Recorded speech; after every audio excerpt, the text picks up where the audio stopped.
Cue the spotlight. My Nose Turns Red Youth Circus is celebrating 40 years of flips, fun, and fearless youth performers. And this year's annual Youth Circus Extravaganza marks 25 years as they take us on a trip through circus history. All right, so here to tell us more are co-founders Steve Runker and Jean St. John. Welcome to both of you. Thanks so much for being here. Thanks for having us. I mean, this is incredible. So 25 years for the annual Youth Circus Extravaganza.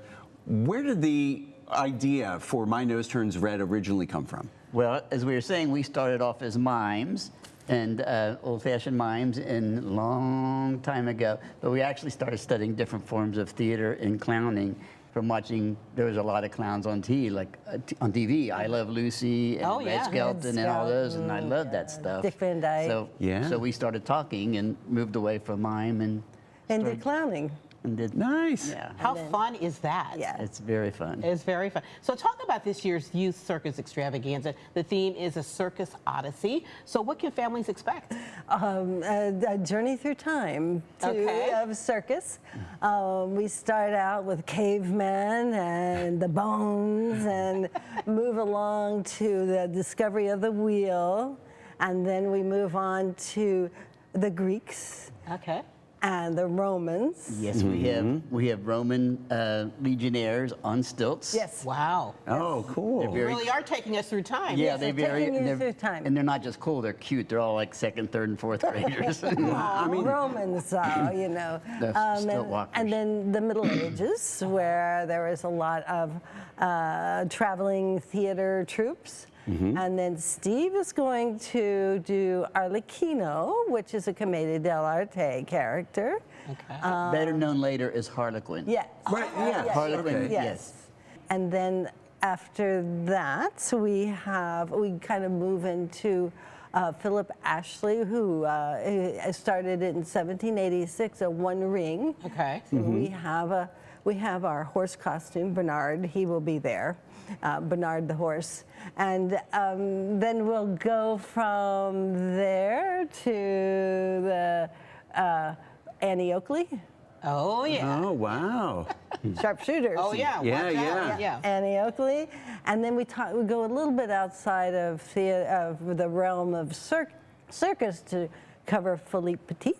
Okay. Who walked the wire across the Twin Towers and Notre Dame, and and then we come back into P.T. Barnum. Oh, yes. Ringley Brothers. So we cover Ringley Brothers. That's what a lot of us will remember. That will be your most the Three Rings. Yes. So we'll have P.T. make an appearance, and then after that.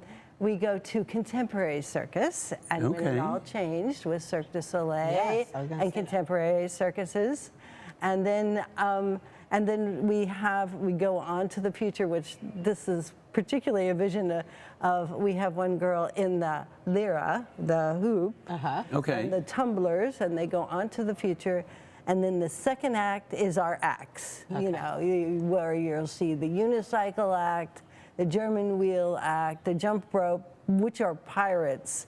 Nice. So exciting. I mean, this is a massive production, and I know you mentioned the age of some of the performers that are in the show here. So, I mean, what sort of training are we talking about that they have to go through to be able to do this? Well, the kids are going to be aged 6 through 16, I guess. We have a 5-year-old. A 5-year-old. Oh, okay. We have a 5-year-old. It's really and they've cute. all been training. The beginners have been training for like a year, but the 16-year-old, he's been training for many years. Wow. And that's part of the reason we started this. So they'll be training for, the kids, especially the older kids, we all pick out a theme. Yeah, and so they pick the theme. Okay.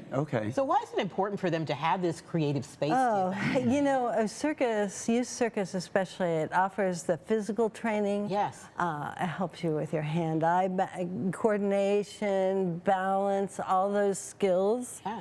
But it also offers them a creative space to create the acts.